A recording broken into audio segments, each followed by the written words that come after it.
SP ಸುದ್ದಿವಾಹಿನಿಯ ವೀಕ್ಷಕರಿಗೆ ಸ್ವಾಗತ. Mulbagal TAPC MS ನಿರ್ದೇಶಕರು, ಕಾಂಗ್ರೆಸ್ ಮುಖಂಡರು ಹಾಗೂ ಸಮಾಜ ಸೇವಕರಾದ ದೇವರಾಯಸಮುದ್ರ ರಾಜು ಅವರು ಜಮ್ಮನಹಳ್ಳಿ ಗ್ರಾಮದಲ್ಲಿ ಶಬರಿಮಲೆ ಯಾತ್ರೆಗೆ ಸಜ್ಜಾಗಿರುವ ಅಯ್ಯಪ್ಪ ಸ್ವಾಮಿಗಳಿಗೆ ಆರ್ಥಿಕ ನೆರವನ್ನು ನೀಡಿ ಅವರ ಯಾತ್ರೆ ಯಶಸ್ವಿಯಾಗಲಿ ಎಂದು ಶುಭ ಹಾರೈಸಿದರು.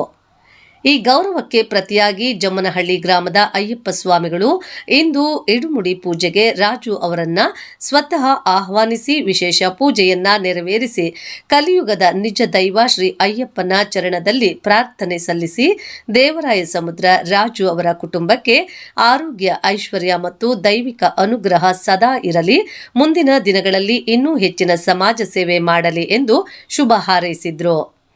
ಈ ಸಂದರ್ಭದಲ್ಲಿ ದೇವರಾಯಸಮುದ್ರ ರಾಜು ಅವರ ಸೇವೆಗೆ ಗ್ರಾಮದ ಜನರು ಹಾಗೂ ಅಯ್ಯಪ್ಪ ಭಕ್ತರು ಪ್ರಶಂಸೆಯ ಮಾತುಗಳನ್ನು ವ್ಯಕ್ತಪಡಿಸಿದ್ದಾರೆ.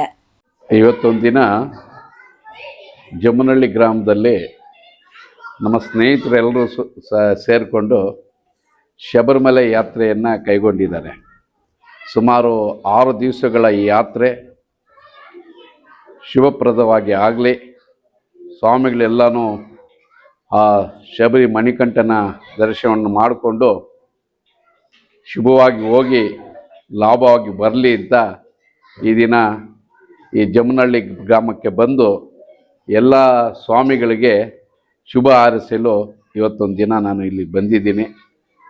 ಆ ಅಯ್ಯಪ್ಪ ಸ್ವಾಮಿ ಎಲ್ಲರಿಗೂ ಸಹ ಆರೋಗ್ಯ, ಭಾಗ್ಯ, ಐಶ್ವರ್ಯ ಎಲ್ಲವನ್ನು ಕರುಣಿಸಿ ಈ ಯಾತ್ರೆ ಶುಭವಾಗಲಿ ಅಂತ ಹಾರೈಸುತ್ತಾ, ಎಲ್ಲರೂ ಸಹ ಅಯ್ಯಪ್ಪನ ದರ್ಶನ ಮತ್ತು ನಮ್ಮ ಯಾರು ಚಾಲಕರು ಇರ್ತಾರೋ ಅವ್ರಿಗೂ ಸಹ ಹೇಳಿ ಎಲ್ಲ ಜಾಗರೂಕತೆಯಿಂದ ಹೋಗಿ ಅಲ್ಲಿ ಈ ಅಮೀಬಿಯಾ ಈ ರೋಗ ಅನ್ನೋದು ಸ್ವಲ್ಪ ನೀವು ಸ್ನಾನ ಮಾಡುವಾಗ ಈ ಮೂಗನ್ನು ಸ್ವಲ್ಪ ಇದು ಮಾಡಿಕೊಂಡು ಸ್ನಾನ ಮಾಡಿದರೆ ಒಳ್ಳೆಯದು, ಆರೋಗ್ಯ ದೃಷ್ಟಿಯಿಂದ ಒಳ್ಳೆಯದು ಅಂತ ಸಹ ವೈದ್ಯರು ಸಲಹೆ ನೀಡಿದ್ದಾರೆ. ಹೆಲ್ತ್ ಬಿಲ್ಟನ್ನು ವಿಚಾರವಾಗಿ ತಾವೆಲ್ಲರೂ ಏನು ಅಯ್ಯಪ್ಪ ಸ್ವಾಮಿ ಮಲೆ ಹೋಗ್ತಾ ಇದ್ದೀರಾ, ಜಾಗರೂಕತೆಯಿಂದ ಹೋಗಿ, ನಿಮ್ಮ ಆರೋಗ್ಯನೇ ಅಷ್ಟೇ ಮುಖ್ಯ. ಅದನ್ನು ಸ್ವಲ್ಪ ಒಂದು ಕಡೆ ನೋಡಿಕೊಂಡು ಸ್ವಾಮಿಗಳ ದರ್ಶನವನ್ನು ಮಾಡಿಕೊಂಡು ತಮಗೆಲ್ರಿಗೂ ಶುಭವಾಗಲಿ ಅಂತ ನಾನು ಹಾರೈಸ್ತೀನಿ.